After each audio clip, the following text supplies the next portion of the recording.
Let go. Let go of me.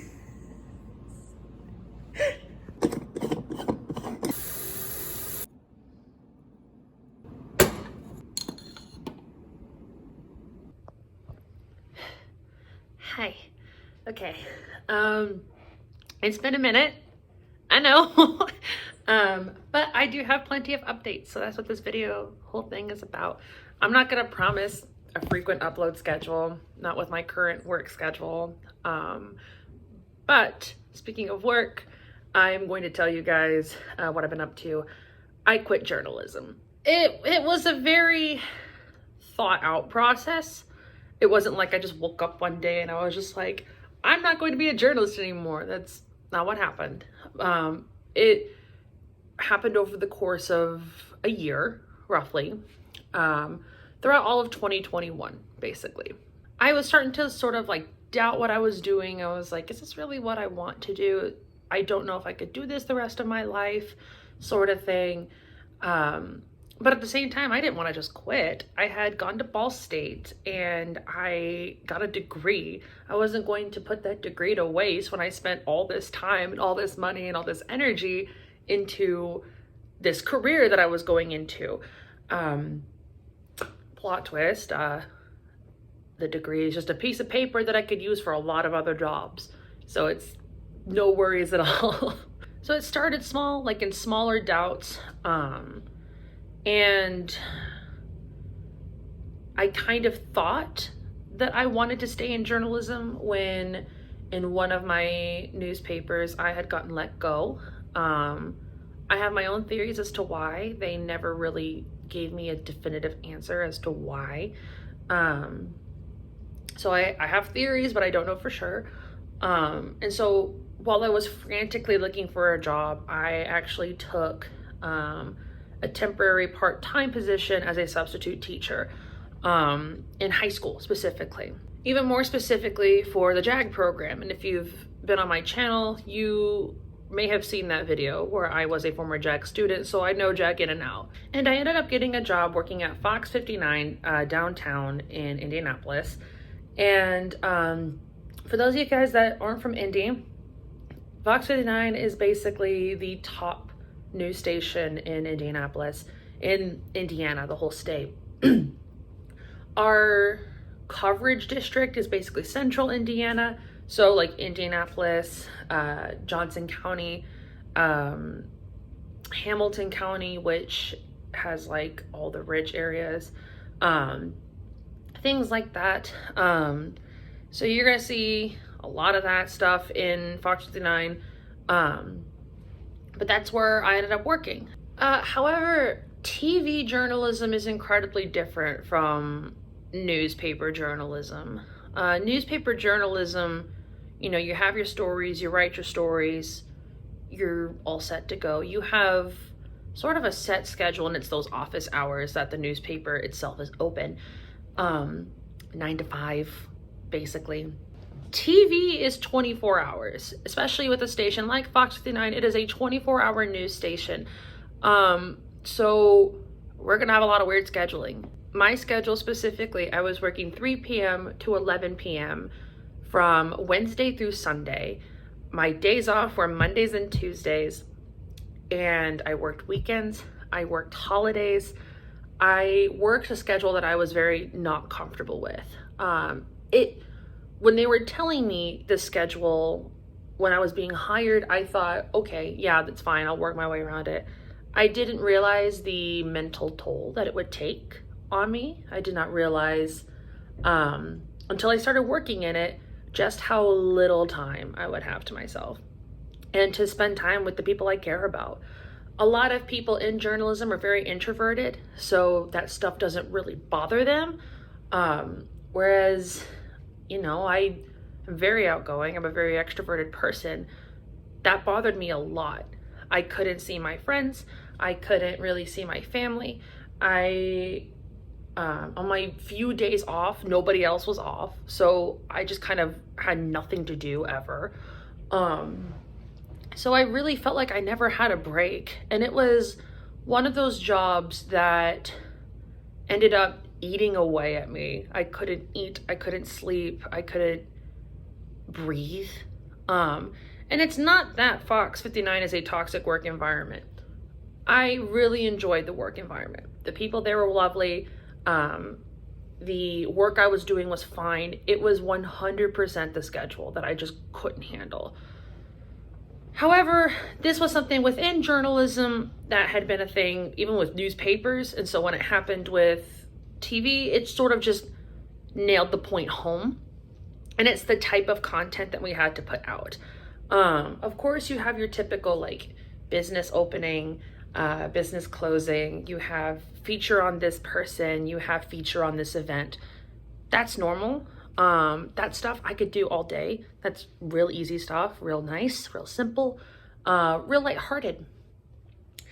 However, my focus specifically was breaking news, and that is how most people have their focus. They start off in breaking, or like a crime beat.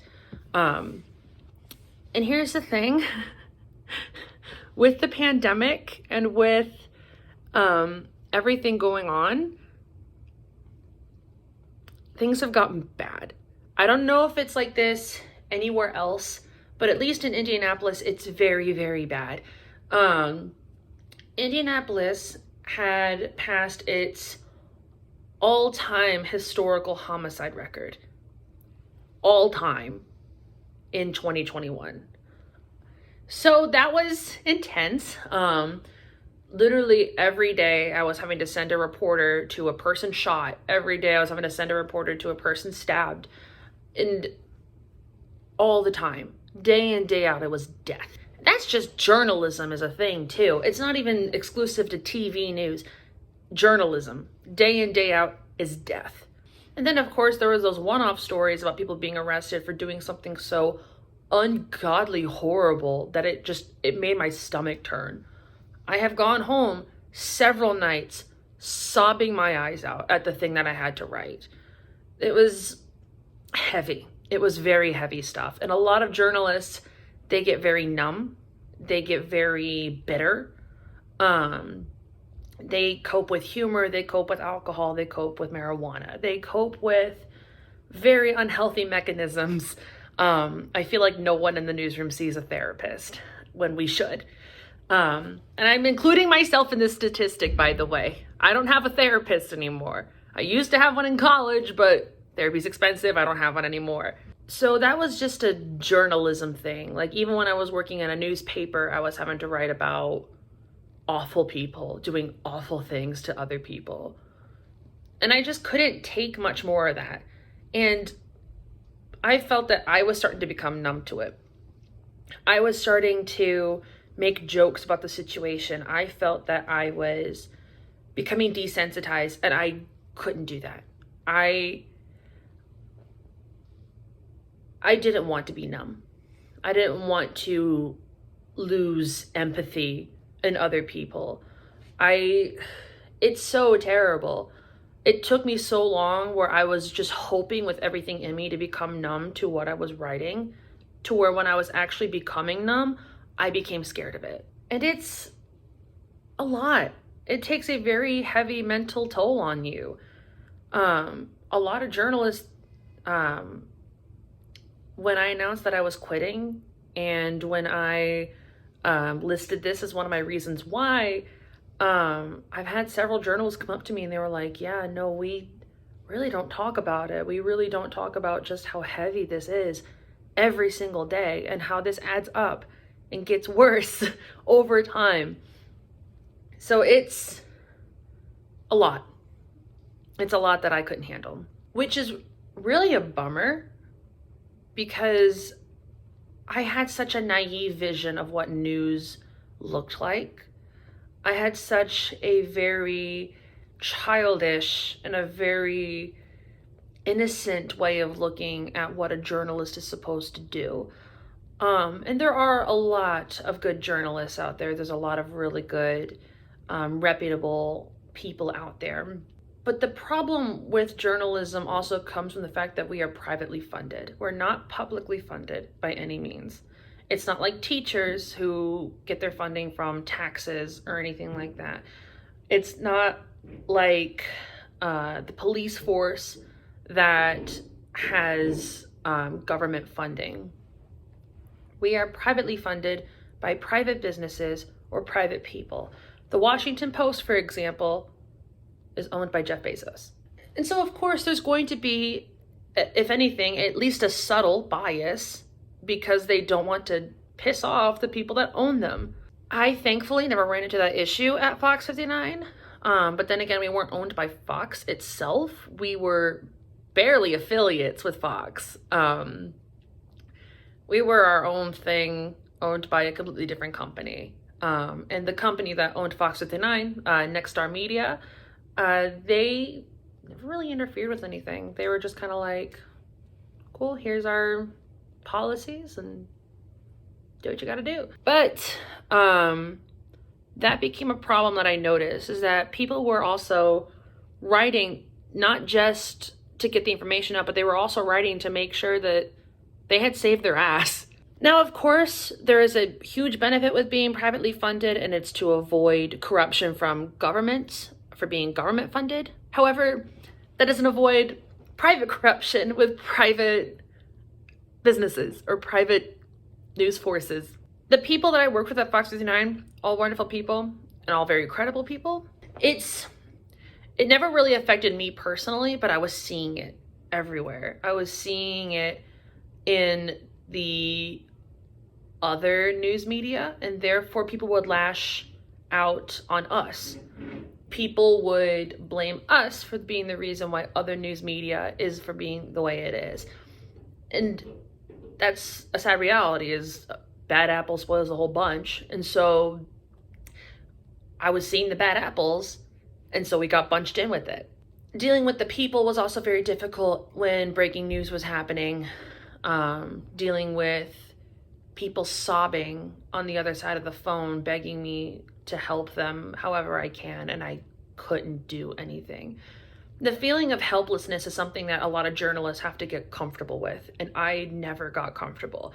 And it's awful. It is fucking awful that journalists are supposed to be people that empower other people, that are supposed to be a voice for society and for humanity, and they are supposed to be ones that help push others for the greater good and help just in all kinds of ways, but we're actually just completely helpless.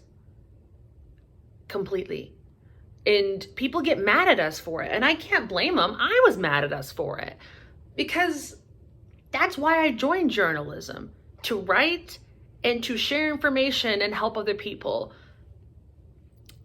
I was writing, sharing information when it happened, but I never once felt like I was helping another person. And that really, really bothered me. It's a sad reality of journalism. So to make a very long story short, I had put in my 2 weeks in December. And I was debating for a long while before I put in my 2 weeks on what I wanted to do. I was debating forever. I was like, what am I going to do with my life now that I know that journalism doesn't work for me anymore? I want to keep writing. I want to write so badly. I love writing. But the thing is, I never really chose journalism, writing for a career. I chose journalism more for job security, because I was like, well, I'll get paid to write, and there's always a need for journalists.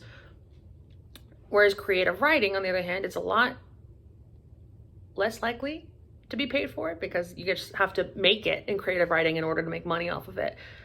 And so I did come to the realization, well, I can always write on the side of whatever I chose.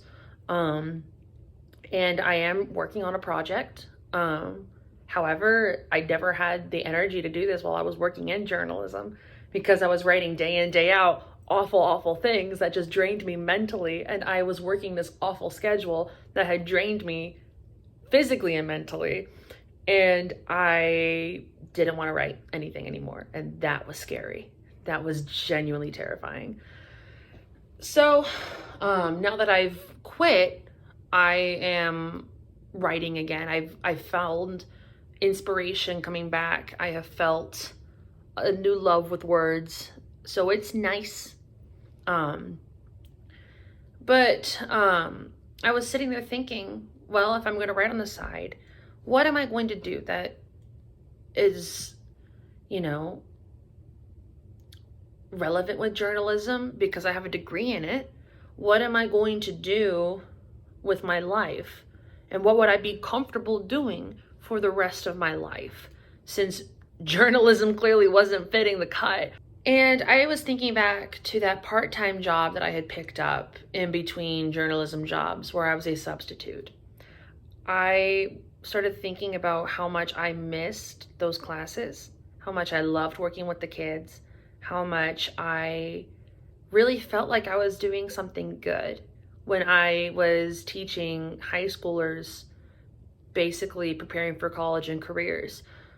For those of you that don't know what JAG is and what JAG is about, it stands for Jobs for America's Graduates. They help kids basically with all post-secondary plans. There we go. Post-secondary plans.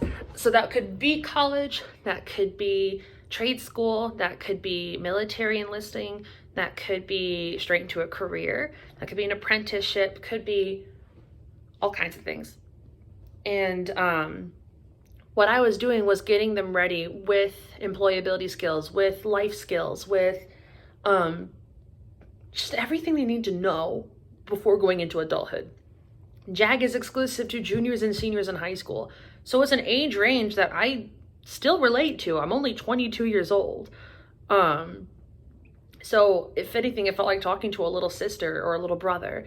And it was just something I kept thinking about while I was working at Fox 59 was just how much I loved it and how much I loved working with these kids, how much I loved doing what I was doing and how fulfilling it was when I would teach something and the kids were like, wow, I never thought of that. And when I would tell the kids about this certain thing and they were like, wow, that changes my perspective on things. I feel more prepared, or I feel super excited to go do this now. I feel less stressed about what I want to do with my life. That was one of the most fulfilling things that I have felt. And it didn't take me too much longer once I realized that I wasn't fit for journalism, that I wanted to go into teaching instead.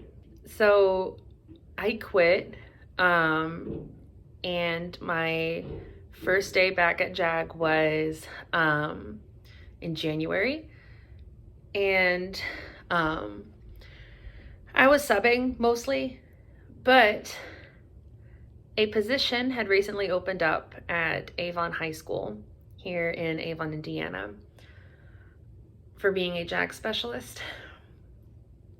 I applied full-time, and it's actually from Region 5. I'm from Region 5. Whiteland is in Region 5. And I got the job. So more or less a long-winded way of saying I quit journalism and I am switching careers and going into teaching. And my switch to it, I couldn't be happier. I genuinely couldn't be happier. The schedule is perfect. The people I'm working with are fantastic. And it's not draining to do. Everything I'm doing feels super uplifting and just wonderful. And it's a fulfilling job.